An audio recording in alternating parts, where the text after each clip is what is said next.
बिस्मिल्लाहिर्रहमानिर्रहीम। अस्सलाम वालेकुम स्टूडेंट्स। उम्मीद है तमाम स्टूडेंट्स खैर के साथ होंगे और आज हम लोग करने जा रहे हैं अपने 10th class Pakistan study chapter number 5 history of Pakistan part 2 हम लोगों ने स्टार्ट किया हुआ है। उसका आज हम लोग डिस्कस करेंगे अपना लास्ट लेक्चर और जिसमें हमारे पास बिल्कुल एक लास्ट छोटा सा टॉपिक है जो हमारा रह गया था, जो कि हमारे पास एक्सरसाइज में कवर अप नहीं हुआ था और हम लोगों ने 5 से 6 टॉपिक जो है वो एक्सरसाइज के साथ साथ कंप्लीट किए थे और रिमेनिंग टॉपिक्स हम लोगों ने इससे पहले वाले प्रीवियस 2 से 3 लेक्चर्स में हम लोगों ने उसे कंप्लीट किया।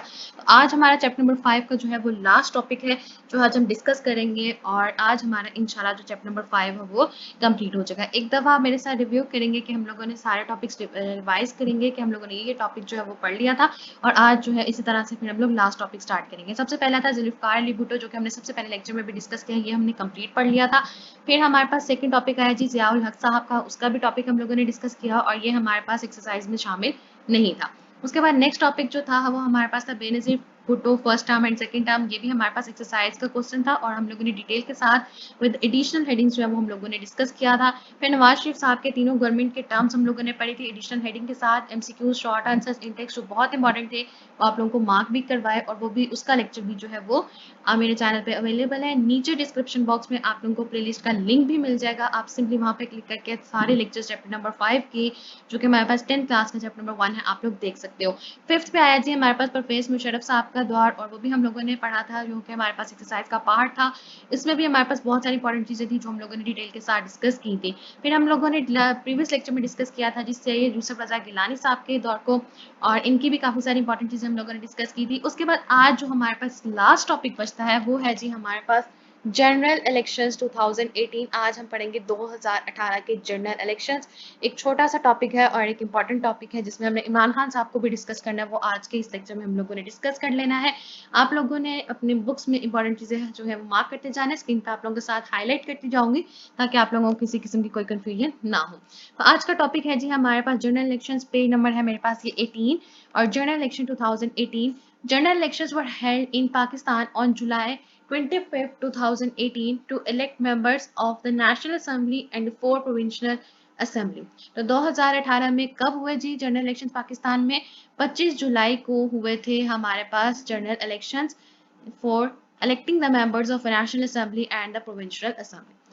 In these general elections, Imran Khan Tehreek-e-Insaf (PTI) party won and Imran Khan became the Prime Minister of Pakistan। आपसे पूछा जा सकता है कि 2018 के जनरल इलेक्शंस में प्राइम मिनिस्टर कौन बना था हमारे पास? तो इमरान खान साहब जो है हमारे पास वो प्राइम मिनिस्टर आए थे क्योंकि पीटीआई की जो पार्टी थी वो मेजोरिटी पे विन की थी।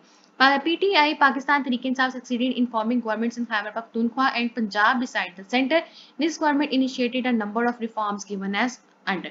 तो आप लोगों से अगर पूछा जाए कि discuss the term of era of Imran Khan, तो आप लोगों के पास यही टॉपिक आएगा जो कि जनरल इलेक्शंस 2018 में आपका लिखा गया है। और अगर आपसे जनरल इलेक्शंस का 2018 का पूछा जाएगा तब भी आपके पास वही टॉपिक आएगा। यहाँ पे आप हेडिंग देंगे जो इंट्रोडक्शन की, जो कि आप लोगों को स्क्रीन पे मेंशन भी कर देती हूँ कि यहाँ पे आपके पास सबसे पहले हेडिंग आ जाएगी इंट्रोडक्शन और उसके बाद आप हेडिंग देंगे रिफॉर्म्स।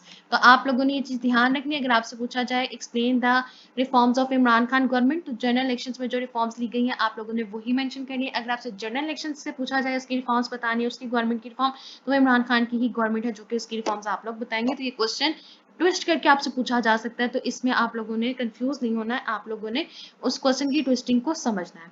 तो सबसे पहले रिफॉर्म जो है वो हमारे पास है जी इंडस्ट्रियल रिफॉर्म्स के। कौन सी इंडस्ट्रीज के रिफॉर्म्स उन्होंने लॉन्च की थी? Industries were in crisis due to the energy problem, electricity, gas and oil prices were controlled for development of industries. To provide affordable electricity consumers on a regular basis, the government began negotiations with independent power producer (IPPs) to review the basic agreement। उन्होंने किसके साथ negotiation start की? Independent power producers के साथ, IPP से। Next reforms की heading देंगे जी आप agriculture reforms. Loans were provided to the farmer to speed up agriculture sector development. Paved roads were build from the fields to the commercial markets. Next है हमारे पास educational reforms. For the development of education, a new curriculum was formulated on the principle of one nation, one curriculum, जिसे हम लोग अब कह रहे हैं जी सिंगल नेशनल curriculum, और ये इमरान खान साहब ने ही अपने एक एजुकेशन रिफॉर्म की उनकी एडिशन है। In the first phase uniform curriculum and books were introduced from grade 1 to grade 5। तो फर्स्ट फेज में उन्होंने सबसे पहले इंट्रोड्यूस करवाया था क्लास 1 से क्लास 5 तक उन्होंने सिंगल करिकुलम लॉन्च करवाया था। इन द सेकेंड फेज उन्होंने इंक्लूड किया था जी includes the curriculum in the books for the grade 6 to 8। तो ये आपने फेजेस याद रखने कि किस किस फेज में कौन कौन सी ग्रेड्स के उन्होंने करिकुलम चेंज किए। while the third phase included curriculums and the book for the grade 9 and 12। जैसे हम लोगों ने देखा हमारे पास तर्जुमातुल कुरान बुक न्यू आई, फिर हमारे पास एक दो और बुक्स जो है वो चेंज हुई, वो सिंगल नेशनल करिकुलम पे बेस्ड है और वो जो है वो रिफॉर्म भी हमारे पास इमरान खान की ही है। The new curriculum will meet the modern education needs of children besides promoting character building, morality and patriotism. The traditional North learning system will be discouraged and students' ability to think and understand will be enhanced। जहाँ पे ये कहा बताया गया हमारे सामने पिछले एक साल में ये भी आया कि जो हमारे पास बिल्कुल सिंपल क्रैम आउट क्वेश्चंस हम लोग कर लेते हैं, बिल्कुल सीधा सीधा क्वेश्चन जो एग्जाम में नहीं पूछा जाएगा, अंडरस्टैंडिंग बेस्ड क्वेश्चंस पूछे जाएंगे, आपसे थोड़ा सा कॉन्सेप्ट पूछा जा सकता है, आपसे थिंकिंग बेस्ड जो क्वेश्चन होते हैं वो पूछे जा सकते हैं। जो हमें पहले अगर आज से थोड़ा टाइम पहले देखें तो बिल्कुल सीधा सीधा क्वेश्चन हमें क्वेश्चन पूछे जाते थे, define this, why do you know about this, इस तरह के क्वेश्चन जो होते थे वो हमारे पास ज्यादा आते थे। लेकिन अगर हम इस दफा जो हमारे पास एग्जाम्स हुए हैं उनका कंपैरिजन करें तो इस दफा के एग्जाम्स में हमारे पास 5 to 6% जो क्वेश्चन थे वो हमारे पास थिंकिंग बेस्ड भी थे और कुछ कॉन्सेप्चुअल बेस्ड भी थे, कुछ अंडरस्टैंडिंग बेस्ड भी थे। तो ये हमारे पास स्टूडेंट्स के लिए एक अच्छा इनिशिएटिव है कि वो सिर्फ और सिर्फ रट्टे के ऊपर जो है वो फोकस न करें, सिर्फ जो बुक में लिखी हुई है उस चीज को ही रटा नहीं लगाना होता। आपने जो चीज बुक में लिखी हुई है उसको सर्च करना होता है, उसको क्वेश्चन करना चाहिए कि अगर ये चीज इस तरह से हो जाए तो हमारे पास क्या होता है। तो ये थोड़ी थोड़ी जो चीजें होती है ये हमारे पास जो होती है वो अंडरस्टैंडिंग और थिंकिंग बेस्ड एबिलिटी क्वेश्चंस में आ जाती है। बहुत ज्यादा कोई टफ क्वेश्चंस नहीं होते, जिनको जब न्यू न्यू ये चीज लॉन्च हुई थी तो स्टूडेंट्स में ये बहुत ज्यादा एक परेशानी वाली बात आई थी कि किस तरह के क्वेश्चंस होते हैं वो हमसे पूछे जा सकते हैं। तो ये एक बहुत अच्छा इनिशिएटिव था जो कि जनरल इलेक्शन 2018 की गवर्नमेंट जब फॉर्म हुई उन्होंने लिया था और अभी तक जो है ये कंटिन्यू है। अब उम्मीद की जा सकती है कि आगे भी हमारे पास कंटिन्यू रहे। नेक्स्ट है जी हमारे पास health reform. The Sehat Insaf card was issued under the Sehat Sahulat program for the treatment of the people under which the poor and needy people was provided the facility of treatment in the hospital. ये भी बहुत अच्छा initiative था सेहत Insaf card, जिसपे जो था गरीबों का मुफ्त इलाज होता था। ये नहीं देखा जाता था कि कौन कहाँ से बिलोंग करता है। तो ये पुअर एंड नीडी पीपल्स के लिए बहुत अच्छी एक फैसिलिटी थी। Millions of people benefited from this program. Next है जी हमारे पास economic reforms. The Pakistan Tehreek Insaf government launched a number of the schemes and programs for the welfare of the poor, employment of the youth, providing equal opportunities to women and empowering them. Several steps were taken to strengthen the country's economy. The projects and the programs launched by the Prime Minister Imran Khan include construction of Diyamar Bhasha Dam, Isas Kawalat Program, Youth Skills Development Program, Naya Pakistan Housing Scheme, Plant for Pakistan 10 billion trees जो है वो उन्होंने ये initiative लिया था और किया था। एहसास सैलानी लंगर, पनाहगाह यानी कि शेल्टर होम्स जो है वो उन्होंने लॉन्च किए थे। उसके अलावा हमारे पास आते हैं जी digital Pakistan and many other projects जो है वो इमरान खान प्राइम मिनिस्टर ने हमारे पास लॉन्च किए थे, जो कि इकोनॉमी को बहुत अच्छा अफेक्ट किया।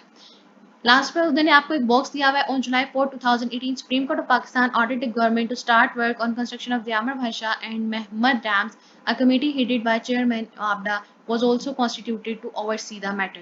तो कब आपसे एमसीक्यू से पूछा जा सकता है कि कब सुप्रीम कोर्ट ऑफ पाकिस्तान ने ऑर्डर किया था कि गवर्नमेंट को कि वो कंस्ट्रक्शन स्टार्ट करे दयामर भाषा डैम की और महमद डैम की, जिसके लिए हमने फंड्स भी दिए थे। तो उसकी डेट है जी हमारे पास जुलाई 4 2018। नेक्स्ट है हमारे पास social reforms. In order to provide food shelter and protection to the poor and the needy, langar khane यानी कि food points and shelter homes have been opened in large cities of the country. Next और last है हमारे पास administrative reform. Cities of many countries including China, Malaysia, Turkey, United Kingdoms and United Arab Emirates were granted visa on arrival of Pakistan. The Pakistan Tehreek Insaf government took significant steps in the field of tourism, and in this regard, a national coordination board were constituted under the Pakistan Tourism Development Corporation to promote the tourism in the country। तो सादा चीज tourism जो है वो हमारे पास इमरान खान साहब ने काफी ज्यादा कंट्री में प्रमोट की थी, वीजे देने स्टार्ट कर दिए थे ताकि हमारे पास जो है वो टूरिज्म इंप्रूव और टूरिज्म अगर इंप्रूव हो जाती है और इंक्रीज होती है तो हमारे पास पाकिस्तान की इकॉनमी पे काफी अफेक्ट करती है। लास्ट है जी हमारे पास Gilgit-Baltistan legislature consist of 33 members. आपसे एमसीक्यू से पूछा जा सकता है कि Gilgit-Baltistan legislature consist of how many members? 33 members.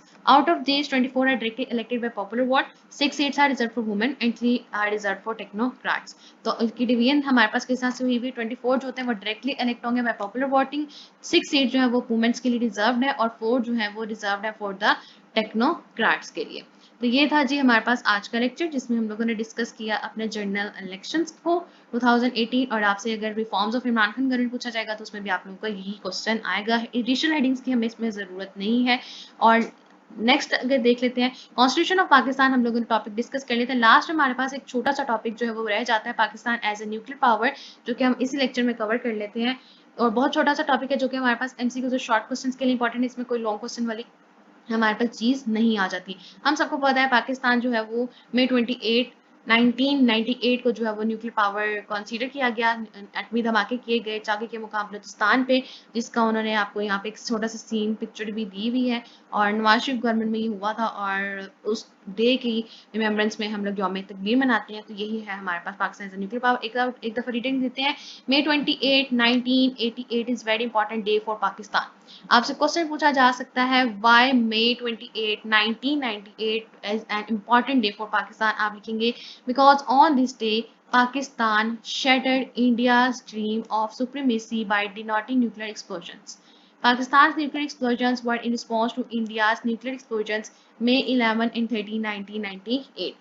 Pakistan was put under a lot of pressure by world's power to refrain from carrying out a nuclear blast, but the government of Pakistan rejected the pressure of the world powers. Pakistan endured sanctions imposed by the United States and the Western world, but made its defense invincible. On May 20, 1998, Pakistan detonated nuclear explosion in the mountain regions of Chagi in Balochistan province। ये बहुत important MCQ आता है कि कहाँ पे एटमी धमाके किए गए थे मई 28 को, बलूचिस्तान के मुकाम चागी पे। Thus, Pakistan has joined the list of the nuclear power. Pakistan is the first nuclear power in the Islamic world। तो इस्लामिक वर्ल्ड में हमारे पास सबसे पहला न्यूक्लियर पावर कौन सी है जी? Pakistan. In the wake of these nuclear explosions, May 28 is celebrated as यौम तकबीर every year in Pakistan। और ये एक बहुत अच्छा स्टेप था जो उस वक्त की गवर्नमेंट ने लिया था, और किसी के भी प्रेशर में आके उन्होंने ये चीज़ जो है वो पोस्टपोन नहीं की, बल्कि जो डेट डिसाइड की उन्होंने उसी डेट्स पे की। और ये क्यों की गई थी? इंडिया की न्यूक्लियर एक्सप्लोजन जब हुई थी मई 11 और 13 को, इंडिया ने अपनी न्यूक्लियर एक्सप्लोजन की थी 1998 में। तो उनके जवाब में जो है वो हम लोगों ने अपने एटमी धमाके किए थे चागी और बलूचिस्तान प्रोविंस, और इस्लामिक वर्ल्ड में पाकिस्तान जो है वो इसी तरह से सबसे पहली न्यूक्लियर पावर बन गया। तो ये था जी हमारे पास आज का लेक्चर, जिसमें हम लोगों ने अपना चैप्टर नंबर 1, जो कि हमारे पास चैप्टर नंबर 5 है, कंटिन्यू है फ्रॉम द चैप्टर क्लास 9। तो आज हमारा जो है वो कंप्लीट हो जाता है चैप्टर 5। और मुझे उम्मीद है कि आप लोगों को आज का लेक्चर पसंद आया होगा। इन केस कोई भी आप लोगों को डिफिकल्टी, कोई भी क्वेश्चन है, तो आप लोग मेरे से जरूर पूछ सकते हैं। इंशाल्लाह ताला अपनी नेक्स्ट वीडियोस में हम नया चैप्टर स्टार्ट करेंगे, जिसमें हम डिस्कस करेंगे जी पाकिस्तान एंड वर्ल्ड अफेयर्स। और आज तक के लिए हमारे पास इतना ही। चैप्टर नंबर 5 आप लोगों ने अच्छे तरीके से लर्न आउट कर लेना है। मुझे उम्मीद है आप लोगों को तमाम शॉर्ट क्वेश्चन एमसीक्यूज में आसानी होगी। फिर भी इनकेस कोई क्वेश्चन को क्वारी है तो आप लोग जरूर पढ़ सकते हैं। और लास्ट में मेरी आपसे सिर्फ यही रिक्वेस्ट होगी, काइंडली अगर अभी तक आप लोगों ने चैनल को सब्सक्राइब नहीं किया तो प्लीज चैनल को जरूर सब्सक्राइब कर दीजिए। वीडियो पसंद आए तो वीडियो को लाइक कर दीजिए और ज़्यादा से ज़्यादा शेयर कर दीजिए। Thank you.